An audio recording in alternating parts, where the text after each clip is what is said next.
Hi hi hi. അപ്പോൾ ഇനി നടക്കാൻ വേണ്ടി പോകുന്ന വളരെ പ്രധാനപ്പെട്ട നമ്മുടെ പരീക്ഷയാണ് ഇംഗ്ലീഷ് പരീക്ഷ. കഴിഞ്ഞ ദിവസം മലയാളം പരീക്ഷ കഴിഞ്ഞു. മലയാളം പരീക്ഷയ്ക്ക് ഏതൊക്കെ പ്രവർത്തനങ്ങൾ വരുന്നു മാഷ് ഉറപ്പിച്ചു പറഞ്ഞു. ആ പ്രവർത്തനങ്ങൾ മാത്രമാണല്ലേ വന്നത്. അപ്പോൾ 5 പ്രവർത്തനങ്ങൾക്ക് ഉത്തരം ചെയ്താൽ മതി. 5 പ്രവർത്തനങ്ങൾ തൊട്ട് മുമ്പത്തെ വീഡിയോയിൽ മാഷ് നിങ്ങൾക്ക് പറഞ്ഞിട്ടുള്ളതാണ്. അതുപോലെ ഇനി നമ്മുടെ ഇംഗ്ലീഷ് പരീക്ഷ വരുന്ന അതേ പ്രവർത്തനങ്ങൾ, അതേ ആക്ടിവിറ്റീസ് മാഷ് ഈ വീഡിയോയിൽ പറഞ്ഞു തരാൻ വേണ്ടി പോവാണ്. 100% ഇവ മാത്രമേ വരുള്ളൂ. അപ്പോൾ ഇതുപോലെ കൂടുതൽ വീഡിയോസ് ഈ ചാനൽ ഉണ്ടായിരിക്കും കേട്ടോ. അപ്പോൾ നിങ്ങൾ എല്ലാ ഫ്രണ്ട്സിനും അയച്ചു കൊടുക്കുക. നിങ്ങളുടെ സപ്പോർട്ട് അനുസരിച്ച് ഇതുപോലെ നിങ്ങൾക്ക് കൂടുതൽ വീഡിയോസ് കിട്ടിക്കൊണ്ടേയിരിക്കും. അതുപോലെ തന്നെ നിങ്ങളുടെ സ്നേഹം കൊണ്ടാണ് മാഷ് ഇതുപോലെ നിങ്ങൾക്ക് എക്സാമിന് വരുന്ന എല്ലാ കാര്യങ്ങളും അത്ര അന്വേഷിച്ചിട്ട് നമ്മൾ ഓരോ ടീച്ചർമാരെ അത്ര കഷ്ടപ്പെട്ട് നിങ്ങളെ മുമ്പിലോട്ട് എത്തിക്കുന്നത്. നിങ്ങൾ ഈ സ്നേഹം കൊണ്ട്, നിങ്ങൾ ഈ സപ്പോർട്ടും കൊണ്ട് കേട്ടോ. അപ്പോൾ ചാനൽ ആദ്യമായിട്ട് കാണുന്ന ആരെങ്കിലും ഉണ്ടെങ്കിൽ അവർ സബ്സ്ക്രൈബ് ചെയ്യുക. അതുപോലെ നമ്മുടെ എല്ലാ കൂട്ടുകാർക്കും അയച്ചു കൊടുക്കുക. അതുപോലെ തന്നെ ഓരോ എക്സാമിനും തൊട്ടുമുമ്പത്തെ ദിവസം നിങ്ങൾക്ക് വേണ്ട എല്ലാ ചോദ്യപേപ്പറുകളും നോട്ടുകളും പിന്നെ അതുപോലെ ഇന്ന് നടക്കാൻ വേണ്ടി പോകുന്ന LSS എക്സാമിൻ്റെ മെറ്റീരിയൽസ് ഒക്കെ ഫ്രീ ആയിട്ട് നിങ്ങൾക്ക് നമ്മുടെ വാട്സപ്പ് കമ്മ്യൂണിറ്റി ഗ്രൂപ്പിലൂടെ അയച്ചു തരും. വാട്സപ്പ് കമ്മ്യൂണിറ്റി ഗ്രൂപ്പിൻ്റെ ലിങ്ക് ഡിസ്ക്രിപ്ഷൻ ബോക്സിലുണ്ട്. എല്ലാവരും താഴെ ലിങ്ക് ഉപയോഗിച്ചിട്ട് നമ്മുടെ വാട്സപ്പ് കമ്മ്യൂണിറ്റി ഗ്രൂപ്പിൽ ജോയിൻ ചെയ്യാം കേട്ടോ. അങ്ങനെ നമുക്ക് എന്തായാലും അടുത്ത ദിവസത്തെ ഇംഗ്ലീഷ് പരീക്ഷൻ്റെ ആക്ടിവിറ്റീസ് പെട്ടെന്ന് നോക്കാം. നിങ്ങൾക്ക് എന്തായാലും ഏറ്റവും ആദ്യത്തെ പ്രവർത്തനമായിട്ട്, ഏറ്റവും ആദ്യത്തെ ആക്ടിവിറ്റി ആയിട്ട് വരുന്നത് കോംപ്രിഹെൻഷൻ ആയിരിക്കും. ഈ രൂപത്തിലുള്ള ഒരു ആക്ടിവിറ്റി ആയിരിക്കും. ഒന്നാമത്തെ ആക്ടിവിറ്റി എന്താണെന്ന് വെച്ചാൽ നിങ്ങൾക്ക് ഒരു ചിത്രം തരും. എന്നിട്ട് അതുമായിട്ട് ബന്ധപ്പെട്ട് ചെറിയ പാരഗ്രാഫ് താഴെ ഉണ്ടാവും. എന്നിട്ട് അതിൽ നിന്ന് ചെറിയ ചോദ്യങ്ങൾക്ക് എല്ലാവർക്കും ഉത്തരം എഴുതാൻ പറ്റിയ ചെറിയ ചോദ്യങ്ങൾ ചോദിക്കും. അതാണ് ഏറ്റവും ആദ്യത്തെ പ്രവർത്തനം നിങ്ങൾക്ക് നാളത്തെ എക്സാമിന് വരിക. ഇനി അടുത്തതായിട്ട് നിങ്ങൾക്ക് വരാൻ വേണ്ടി പോകുന്ന വളരെ പ്രധാനപ്പെട്ട അടുത്ത ആക്ടിവിറ്റി, നാളത്തെ എക്സാമിന് വരുന്ന ആക്ടിവിറ്റി കോൺവെർസേഷൻ ആണ്. അപ്പോൾ ഇതും എങ്ങനെ എഴുതാന്ന് പഠിച്ചിട്ട് എക്സാമിന് വേണ്ടി പോകാൻ വേണ്ടി പറ്റുള്ളൂ കേട്ടോ. അതുപോലെ തന്നെ അടുത്ത നിങ്ങൾക്ക് നാളത്തെ എക്സാമിന് വരുന്ന പ്രവർത്തനമാണ് വേർഡ് പസിൽ. അപ്പോൾ ഒരു ചെറിയ വേർഡ് പസിൽ പോലത്തെ സാധനങ്ങൾ തരും. അതിൽ നിന്ന് കുറച്ച് വേർഡ്സുകൾ നമ്മൾ കണ്ടെത്താൻ വേണ്ടി പറയും. ആ രൂപത്തിലുള്ള അടുത്ത പ്രവർത്തനമാണ് വേർഡ് പസിൽ. അപ്പം ഇത് നിർബന്ധമായിട്ട് എല്ലാവരും നോക്കി പോവുക. ഇതൊക്കെ ഏത് രൂപത്തിലാണ് വരിക എന്നുള്ളതൊക്കെ എനിക്ക് എക്സാമിന് തൊട്ട് മുമ്പത്തെ ലൈവില് കൃത്യം 7 മണിക്ക് പറഞ്ഞുതരും. അപ്പോൾ 9-ാം തീയതിയാണ് ഇംഗ്ലീഷിൻ്റെ ലൈവ്.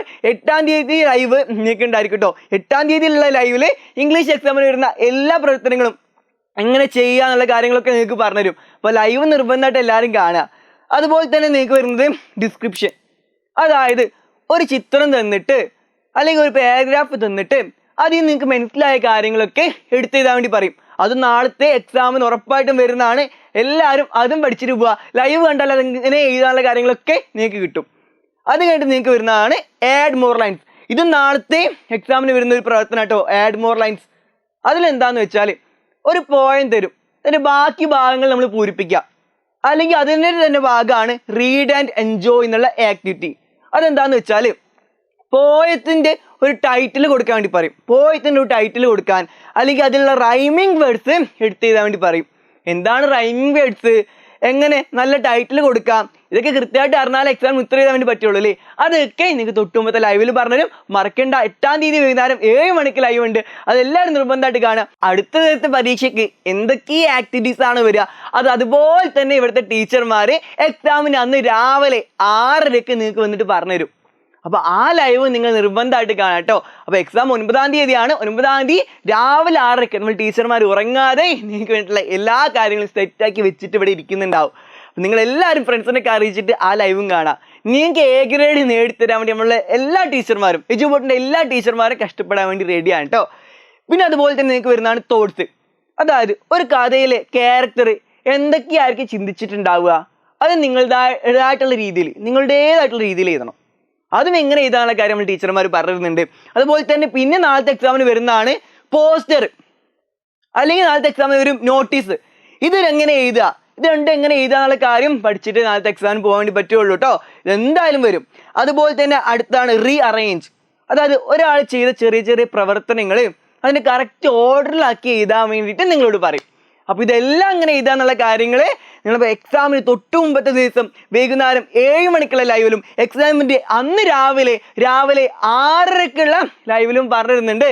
അപ്പോൾ രാവിലെയുള്ള എക്സാമിന് അന്ന് രാവിലെ 6:30 ലൈവും തൊട്ട് മുമ്പത്തെ ദിവസം 7 മണിക്കുള്ള ലൈവും നിങ്ങൾ മറക്കാതെ നിർബന്ധമായിട്ട് കാണുക. നിങ്ങൾക്ക് എക്സാമിന് A ഗ്രേഡ് ഉറപ്പിക്കുക കേട്ടോ. അപ്പോൾ ഈ കാര്യം എല്ലാ ഫ്രണ്ട്സിനും അയക്കുക. ഇപ്പോൾ ഈ വീഡിയോ നമ്മുടെ എല്ലാ കൂട്ടുകാർക്കും അയച്ചു കൊടുക്കാൻ വേണ്ടി മറക്കാതിരിക്കുക. മലയാളം എക്സാം കഴിഞ്ഞപ്പോൾ തന്നെ നിങ്ങൾക്ക് മനസ്സിലായിട്ടുണ്ടാവും എജുബോട്ട് കൃത്യമായിട്ട് എക്സാമിന് ഏത് രൂപത്തിലുള്ള ചോദ്യങ്ങളാണ് വരിക അത് കൃത്യമായിട്ട് നിങ്ങൾക്ക് പറഞ്ഞു തരുന്നുണ്ട് എന്നുള്ള കാര്യം. അപ്പോൾ നമുക്ക് എന്തായാലും ഇനി എക്സാം ഉള്ള ലൈവിലൊക്കെ ആയിട്ട് കാണാം കേട്ടോ. എക്സാമിൻ്റെ ശേഷം നിങ്ങൾ ഇതിൻ്റെ എല്ലാ ഫീഡ്ബാക്കും അറിയിക്കാം. നമുക്കിനി ലൈവിൽ കാണാം. Bye bye.